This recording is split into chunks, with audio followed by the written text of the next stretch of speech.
بسم اللہ الرحمن الرحیم۔ السلام علیکم معزز خواتین و حضرات، میں ہوں آپ کا میزبان راشد علی اور آپ دیکھ رہے ہیں میرا یوٹیوب چینل ہسٹری ٹیل۔ دوستو، پٹھان کو افغان کہتے ہیں۔ افغان اس لیے کہتے ہیں کہ افغان حضرت سلیمان علیہ السلام کے ایک بیٹے کا نام تھا اور ان کو جنات کی زبان سے پیار ہو گیا تھا، تو انہوں نے اپنے والد حضرت سلیمان علیہ السلام سے کہا کہ آپ جنات کو کہیے کہ مجھے اپنی زبان سکھائیں۔ سلیمان علیہ السلام نے اپنے بیٹے کی درخواست قبول کی اور جنات کو حکم دیا کہ افغان کو جنات کی زبان سکھائی جائے۔ وہ بعد میں پختون کے نام سے پہچانی گئی۔ پٹھان کی اصلیت اور قومیت کے بارے میں جو دلائل ہیں وہ یہ کہ پٹھان حضرت ابراہیم علیہ السلام کی اولاد میں سے ہیں اور حضرت اسحاق علیہ السلام کی اولاد ہیں اور قومیت سے بنی اسرائیل ہیں۔ انگریز مورخین لکھتے ہیں کہ پٹھان قوم ارجنیا کے ایک ایسے حصے میں رہتی تھی اور ارجنیا کے لوگوں کا دعویٰ ہے کہ افغان قوم یا پٹھان ہم میں سے آئے، کیونکہ البانیہ کے افغان جو کہ بعد میں افغان بنے ارجنیا سے ہندوستان کی طرف چل پڑے۔ اور مورخین لکھتے ہیں کہ اسرائیلی قبائل بہت ہی تکالیف اور مصیبتوں کے بعد افغانستان میں آباد ہو گئے۔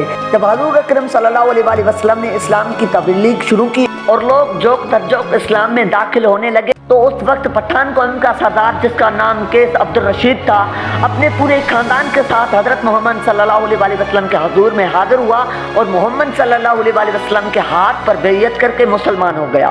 اس لیے دنیا بھر میں جہاں بھی پختون ہوں گے وہ مسلمان ہوں گے۔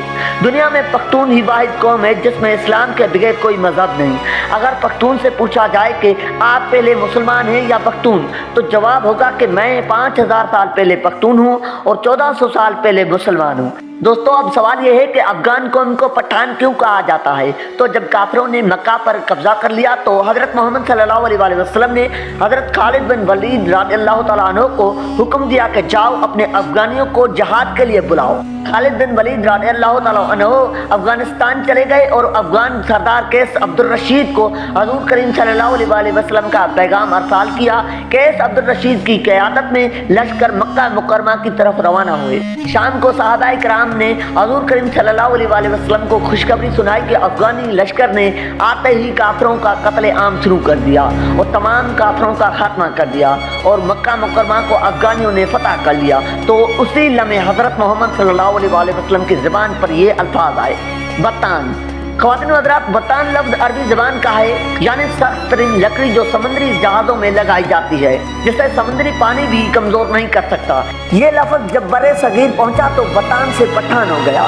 اور اگر ان کی تاریخ کا تکابری جائزہ لیا جائے تو فارسی میں پشتون، مقامی زبان میں پختون اور اردو میں پٹھان، یہ قوم دنیا بھر میں پھیلی ہوئی ہے، ایک غیرت مند قوم کے طور پر گردانی جاتی ہے، جن میں افغانستان، پاکستان اور بھارت اول نمبر پر ہیں۔ دنیا میں پشتون اپنی وفا اور غیرت کے نام سے جانے جاتے ہیں۔ لفظ پشتون کا مطلب ہوتا ہے غیرت و وفا والا اور اپنی عزت اور دین پر مر مٹنے والا۔ پشتونوں نے قیام پاکستان میں بھی بھرپور حصہ لیا۔ بعض مورخین کے مطابق پٹھان آرائی یا یونانی نسل سے ہیں اور بعض کے نزدیک کے کیس عبدالرشید کی اولاد ہے، جبکہ تیسرے نظریے کے مطابق ان کا تعلق بنی اسرائیل کے گنگشتہ قبائل سے ہے۔ خود کیس عبدالرشید کی اولاد سمجھنے والوں کا نظریہ ہے کہ مقامی قیام کے دوران حضرت خالد بن ولید رضی اللہ تعالیٰ عنہ نے اپنی صاحبزادی ان کے معارض اعلیٰ کے نکاح میں دے دی تھی، جنہیں وہ ہمراہ لے کر اپنے وطن واپس آیا اور پھر انہوں نے یہاں اپنی بقایا زندگی اسلام کی ترویج اور اشاعت میں شرف کر دی۔ اس طرح کیس عبدالرشید کی اولاد پٹھان کہلاتی ہے، جبکہ یہ بھی کہا جاتا ہے کہ خود کیس عبدالرشید کا تعلق بنی اسرائیل کے بادشاہ ساؤل یعنی حضرت طالوت کی 37ویں پشت سے تھا۔ اس طرح آخری دونوں نظریات کی روشنی میں ان کا تعلق بنی اسرائیل سے ہی بنتا ہے۔ ناظرین کرام، سب سے بڑی عجوبہ خیز بات یہ ہے کہ ان میں سے یوسف زئی، یوسف کے بیٹے داؤد خیل، داؤد کے بیٹے موسیٰ خیل، موسیٰ کے بیٹے اور سلمان خیل، سلمان کے بیٹے سمجھے جاتے ہیں، لیکن اسی کے تصدیق کرنا بہت مشکل ہے۔ افغانوں یا پٹھانوں کے کئی اوصاف عربوں سے ملتے جلتے ہیں۔ عرب قوم مہمان نواز، بہادر اور اہل قلم قوم کے ساتھ ساتھ دوسری قوموں سے اتنی جلدی مرعوب نہیں ہوتی تھی۔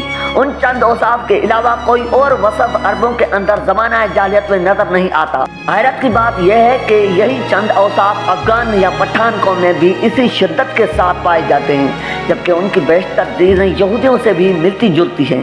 نسلی طور پر دونوں اپنے آپ کو دنیا کی بہترین قوم تصور کرتے ہیں، مذہبی طور پر سخت ہیں اور سر پر